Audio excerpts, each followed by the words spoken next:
ஏற்கனவே இருக்கிற ஆட்சியாளர்களுக்கு வாய்ப்பு கொடுத்தீங்க, 5 வருஷம் முடிஞ்சு போச்சா இல்லையா?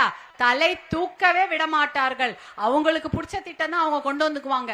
வேற உங்களுக்கு நல்லது செய்யும் எண்ணம் யாருக்குமே கிடையவே கிடையாது. எப்படி உங்களை 1000 ரூபாய் கொடுத்து ஏமாத்தலாம், 3000 ரூபாய் கொடுத்து ஏமாத்தலாம், 5000 ரூபாய் கொடுத்து ஏமாத்தலாம். அந்த காசுலாம் எங்க இருந்து வந்தது? ஒயின் ஷாப்ல இருந்து தான் வருது. உங்க காசு அது. பின்ன 1000 2000 கோடி ஒயின் ஷாப்ல தான் கொடுத்து வச்சுக்கிறாங்களே, அந்த காசு தான் உங்களுக்கு திருப்பி கொடுத்தாங்க இல்லையா? அந்த காசு தான் உங்களுக்கு திருப்பி கொடுத்தாங்க. எங்க இருக்கு அந்த காசு? இப்ப எங்க இருக்குது? திருப்பி அங்க போயிடுச்சா? என்னமா இது? இந்த மூட்டைய தூக்கி, வீட்டுல இருக்க மூட்டைய கோடவுன்ல இருந்து எடுத்து வீட்டுல வை, வீட்டுல இருக்கிற மூட்டையை தூக்கி கோடவுன்ல வை, கோடவுன்ல இருக்கிற மூட்டையை தூக்கி களத்துல வை, களத்துல இருக்கிற மூட்டையை தூக்கி வாய்க்கால்ல வை, வாய்க்கால்ல இருக்க மூட்டையை தூக்கி திருப்பி வீட்டுல வைன்ற கதை தான். அங்க உங்க வீட்டுல இருந்த பணம் ஒயின் ஷாப்புக்கு போச்சு. எதுக்கு? டாஸ்மாக்கு. டாஸ்மாக்ல இருக்கிற பணம் உங்களுக்கு உரிமை தொகையா திருப்பி மீட்டுக்கு வந்தது. மறுபடியும் எங்க போச்சு? அதே டாஸ்மாக் போயிடுச்சா? என்னம்மா இது? இந்த அநியாயத்தை கேட்க ஆளே இல்லையா? எனக்கு அதான் கஷ்டமா இருக்கு.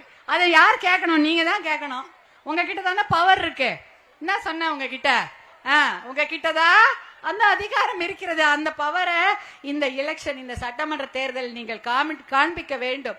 காண்பித்தீர்கள் என்றால் தான் நல்ல ஆட்சி வரும். ஆட்சி மாற்றம் ஏற்பட்டால் தான் இந்த கொடுமையெல்லாம் நிறுத்திட்டு போதை கஞ்சா எல்லாம் ஒழிக்கப்பட்டு நல்ல படிப்பு, நல்ல வேலை வாய்ப்பு, நல்ல மருத்துவம், விவசாயத்துக்கு நல்ல ஊக்கம், உற்சாகம் எல்லாம் கொடுக்கப்படும். அது ஞாபகம் வச்சுங்க.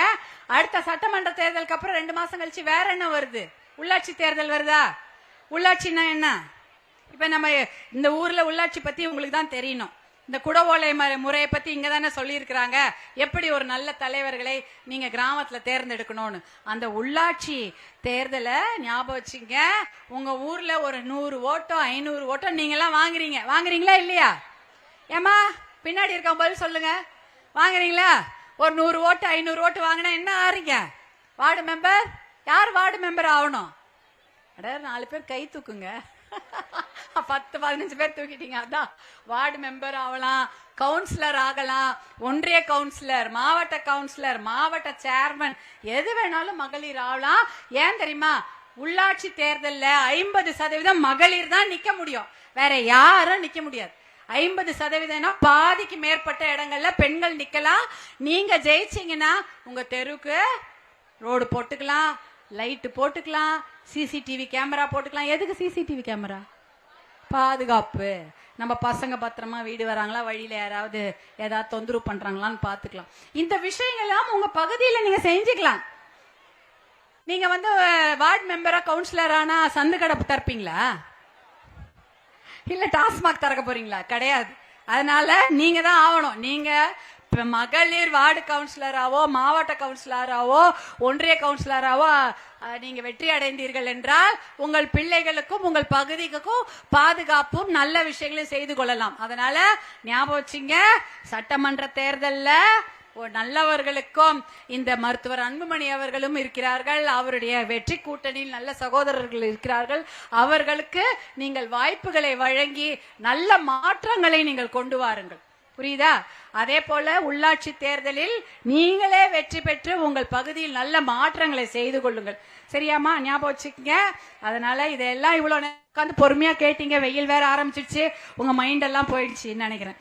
இல்ல வீட்டுக்கு போகணும், சமைக்கணும், சாப்பிடணும், இல்ல வண்டி நம்மளை விட்டுட்டு போயிட போகுது, இவ்வளவு வண்டி கூட்டிட்டு வந்தாங்களே எல்லாத்தையும் நம்மளை விட்டுட்டு அவங்க பாட்டு போயிட்டாங்கன்னா என்ன பண்ணுறது? அதெல்லாம் விட்டுட்டு போக மாட்டாங்க.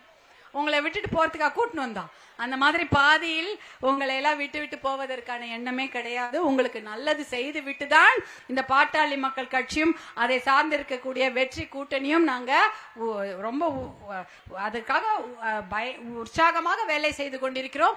நீங்களும் உற்சாகமாக எனக்கு இன்னைக்கு உட்கார்ந்து நான் கேட்ட கேள்விக்கெல்லாம் பதில் சொல்லிட்டு சிரித்த முகத்தோட எனக்கு எல்லாம் பதில் சொன்ன அனைத்து சகோதரிகளுக்கும், என்னுடைய அன்பு அம்மாங்களுக்கும் என்னுடைய மனமார்ந்த நன்றியை தெரிவித்துக் கொள்கிறேன். நீங்களாம் பத்திரமா வீட்டுக்கு போங்க.